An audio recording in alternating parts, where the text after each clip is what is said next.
Hey everybody, it's Bruce here from WaterBear. Now this channel is all about helping you on your journey as a musician, getting you to where you want to be. So like and subscribe and let's get going. This week we are going to be talking about how to get a publishing deal. Now this was very, very dear to my heart, this one, because looking back, I bought my first house as a direct result of doing a publishing deal. So that's pretty cool. So let's find out all about it. Now the interesting thing is most artists sign publishing deals and I'm not convinced they know really what they're signing. So let's make sure we've got the basics down. So let's recap on the history. The sales of sheet music predate the sales of any kind of format records in effect. So that means the publishing industry is older than the recorded music industry. And that's why a record company is still a separate entity to a publishing company to this day.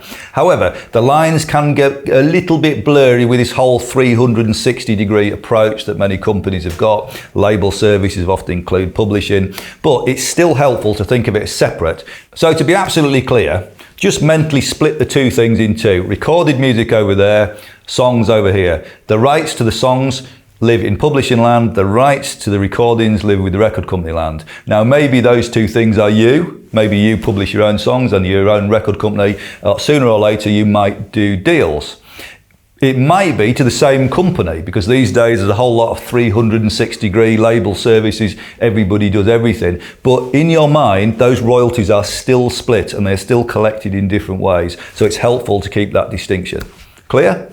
Good. So when you write a song, assuming you haven't nicked it from somebody else and it's your own work, then the ownership of that song lives with you. A lot of people get hung up about songwriting splits, and that's probably the subject of another video. But let's assume for now that you own 100% of that song. You've written the top line, the lyrics, you've written the backing track. It's yours. So what we're going to do with it? Well, you can publish yourself, or you can do an admin deal with a publisher, or you can do a co-publishing deal. And through one of those three structures, you are going to collect royalties. And the royalties are broken down into three different types. There's mechanicals, which are paid on the manufacture of physical formats, such as CDs. The percentage goes to the writer. Public performance royalties, which are paid to the writer, the logic being that the writer might not be on the stage on that particular night, but it's fair to remunerate them for the work that they have produced. It's the venue that pays the performance royalties. And the third type of royalty is synchronization. So that's when your material appears in films or adverts, etc. So let's start with the concept of publishing yourself. If you've never done a publishing deal, that's what you're doing, whether you know it or not. You are your own publisher. Now, there's certain things that make this fairly easy to collect any royalties that might be due to you, because you can sign up to PRS for music, which will collect your performance royalties and also your mechanicals for you. And the way to sign up for PRS for music is here. It doesn't cost that much. It's a really good investment in your career. You're going to have to do it sooner or later, so we might as well do it now. So if it's so easy, if it's as easy as that, why do you need a publishing deal at all? Well, it gets tough to collect your royalties when you've got loads of territories to deal with. So that's when you probably need a publisher on board who's got offices in other territories, Europe and the States, wherever it is, to collect for you. So you might consider a halfway house, which is an admin deal, where you're typically paying 10 to 15% of any of your royalties for someone to collect it for you. They're probably going to do it fairly thoroughly, a little bit more professionally, and collect from those other territories. But what they're not going to do is push to maximize the commercial potential of your song. If you want that to happen, if you want your publisher to swing into action, get you a few syncs, get you on an advert, even push the record company for support tours and really be behind the band, then you need to do what's called a co-publishing deal. So what's the deal with this kind of co-publishing arrangement? Well, it's typically 75% of the rights we retain by the writer. The publishing company collects 25% and gives you an advance. So I'm guessing this is the interesting bit. The thing about the advance is it's an advance against your future earnings, and basically you won't get paid anything until that advance is paid back. So it's just a loan to you against future earnings. Your advance can be anything from a few grand up to 6 figures plus. It can be really useful to keep the band moving during the lean times, and also it's an investment in your future, so that company, that publishing company, has got a vested interest in maximizing your revenue. Because if you don't earn any money, they're not going to get paid back. So how can a publisher do that? Well, one thing that's overlooked is organising co-writes with writers who've already got a track record. That could be something that could super turbocharge your career. And then the obvious other quick wins are placing your music in films, adverts, computer games. And you've got to be really clear about this. If you take that money, you're not going to receive a penny more until the loan is paid back. And there is a difference between an advance with your publisher and an advance with your record company. Because of the associated recoupable costs with the record deal, publishing deals do tend to recoup faster than your record deal. So you might be in a cycle of permanent debt with a typical major label deal, or an indie label deal for that matter. But you could be recouping on your publishing fairly quickly. One advert, one placement in a film might even do that for you.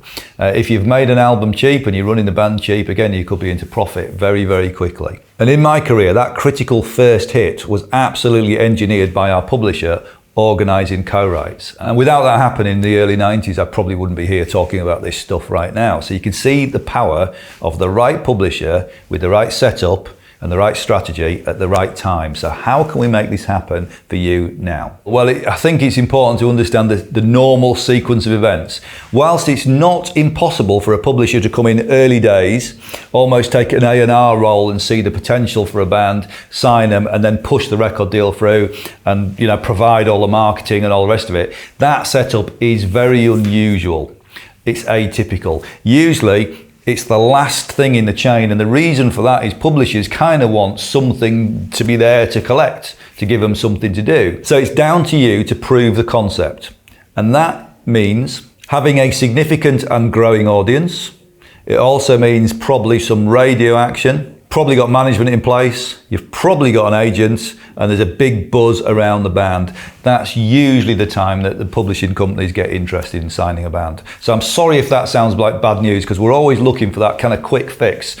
This probably isn't one of those. It's something to be aware of. Publish yourself, put that in your own structure, and then know that the timing for doing this is going to be 1 or 2 years down the line when the band is on the way up, it's all hot and happening. But the good news is at that point, you're in a position to not only maximize the advance, if that's your thing, but also improve the terms of the publishing deal as well. Because a publishing deal, it can be 75-25, it could also be as hot as 90-10 for a more established act. So what happens if you're a songwriter, but you're not a performing artist yourself? Well, there's a lot of people in that position who become professional songwriters.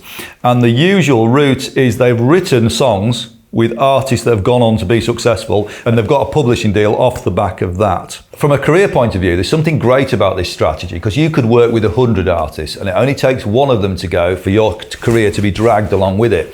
If you're serious about this, there has been a cultural shift in the last 10-15 years, and it's absolutely the case these days that your music production skills need to be great. You need to be delivering not demos anymore, but finished records. People don't have the leap of imagination to go, yes, it's a great song and I can hear it with a big production. It needs to be finished, ready to go, out the bag. So get good at production. And of course, if you're serious about this stuff, don't forget you can come and study with us at WaterBear, develop your production skills, develop your songwriting, whatever you need to do. We're here to join the dots on filling the gaps.